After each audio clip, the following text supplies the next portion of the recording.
Welcome to sauce TV. నేను మీ ఆబిద్ హుసేన్. రాష్ట్ర రాజకీయాల్లోనే అది అంత కీలకమైన నియోజకవర్గం. మీకు అర్థమవుతుంది నేను చెప్పినప్పుడే. ఎందుకంటే పిఠాపురం పవర్ స్టార్ పవన్ కళ్యాణ్ పోటీ చేస్తున్నటువంటి ప్రాంతం కావడంతో ఈ నియోజకవర్గానికి అత్యంత ప్రాముఖ్యత సంతరించుకుంది అన్ని నియోజకవర్గాల కంటే. ప్రధానంగా పవర్ స్టార్ పరిస్థితి ఏంటి? గతంలో పవర్ స్టార్ 2019లో ఓటమి పాలయ్యారు. సో ఈసారి ఎలాగైనా కూడా ఎమ్మెల్యేగా తాను అసెంబ్లీలో అడుగు పెట్టాలి అని ఒక దృఢ సంకల్పంతో ఉన్నారు. అలాగే జనసేన పార్టీ ఏదైతే ఉందో జనసేన పార్టీని ముందుకు తీసుకెళ్లాలంటే ఖచ్చితంగా మనం ఉండే సపోర్ట్తో కాకుండా అన్ని ఓటు చీలిక లేకుండా వైఎస్ఆర్సీపీకి ఒక్క ఓటు కూడా చేరకుండా అన్ని ఓట్లు కూడా మనకే పడే విధంగా చేసుకోవాలి అనేటువంటి సంకల్పంతో పవన్ కళ్యాణ్ ముందుకు వచ్చి ఇటు బీజేపీతో మాట్లాడారు, అటు తెలుగుదేశంతో మాట్లాడారు, అందరితో మాట్లాడి ఒక కూటమిని ఫామ్ చేసుకుని ఈ ఎన్నికల్లో బరిలో నిలిచారు. రేపు కూటమిదే పీఠం అని గట్టిగా చెప్తూ ఉన్నారంటే దానికి కారణం పవన్ కళ్యాణే. పవన్ కళ్యాణ్ మొత్తం అందరితో మాట్లాడి ఒక్క ఓటు కూడా వైసీపీకి పడాల్సిన అవసరం పడకుండా చూసుకునేటువంటి అవకాశం ఉంటుంది, ఇలా ఉంటేనే అని చెప్పి తనకున్న సీట్లను కూడా త్యాగం చేశారు. చాలాసార్లు ఆయన చెప్పడం జరిగింది, నా సీట్లను కూడా నేను త్యాగం చేయాల్సిన పరిస్థితి వచ్చింది కూటమి కోసమని. సో ఆ విధంగా కూటమి అభ్యర్థిగా పోటీ చేస్తున్న పవన్ కళ్యాణ్ పిఠాపురం నియోజకవర్గం నుంచి పోటీ చేస్తూ ఉన్నారు. ప్రధానంగా తీసుకుంటే పిఠాపురంలో పీఆర్పీ నుంచి గతంలో వ్యతిరేకంగా అపోజిట్లో ఎవరున్నారు, అపోజిషన్ పార్టీలో ఎవరున్నారు అని చూస్తే అపోజిషన్ పార్టీలో గతంలో పీఆర్పీ నుంచి టికెట్ ఇచ్చినటువంటి అభ్యర్థి వంగ గీత పోటీ చేస్తూ ఉన్నారు.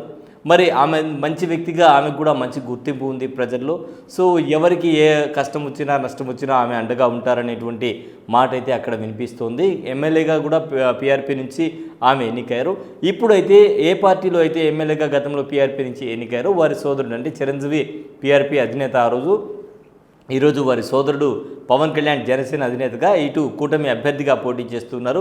సో వీరిద్దరి మధ్య ఇప్పుడు మళ్ళీ పోటీ నెలకొని ఉంది. ప్రధానంగా రాత్రి 12 గంటల వరకు పిఠాపురంలో పోలింగ్ జరిగింది. 12 గంటలు దాటిన తర్వాత కూడా పోలింగ్ జరుగుతూ ఉందని చెప్తూ ఉన్నారు. సో పిఠాపురంలో రాత్రి 12 దాకా పోలింగ్ జరిగిందంటే అభ్యర్థుల మీద తమకున్నటువంటి ప్రేమ కావచ్చు, ఆప్యాయత కావచ్చు. ఎందుకంటే పిఠాపురంలో వర్షం కురిసింది పోలింగ్ జరిగేటువంటి సమయంలో.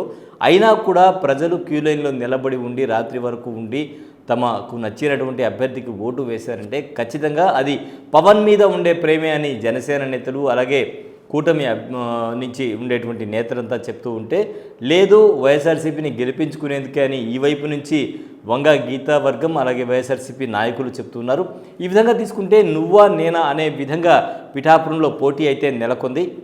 సో మొత్తానికి గెలుపు గుర్రాలు ఎవరు అనేది మాత్రం మనకు జూన్ 4వ తేదీ తెలియటువంటి అవకాశం ఉంది. అభిమాన నటుడు పవన్ కళ్యాణ్ని గెలిపించుకోవాలి అని చెప్పేసి జన సైనికులు అయితే విశ్వ ప్రయత్నాలు చేశారు. అలాగే కూటమి నుంచి పోటీ చేస్తూ ఉండడంతో బీజేపీ, తెలుగుదేశం పార్టీ వాళ్ళు కూడా మరి అక్కడ ఉండేటువంటి నాయకులు వర్మ కావచ్చు అందరూ కూడా కృషి చేసినటువంటి పరిస్థితి కనిపించింది.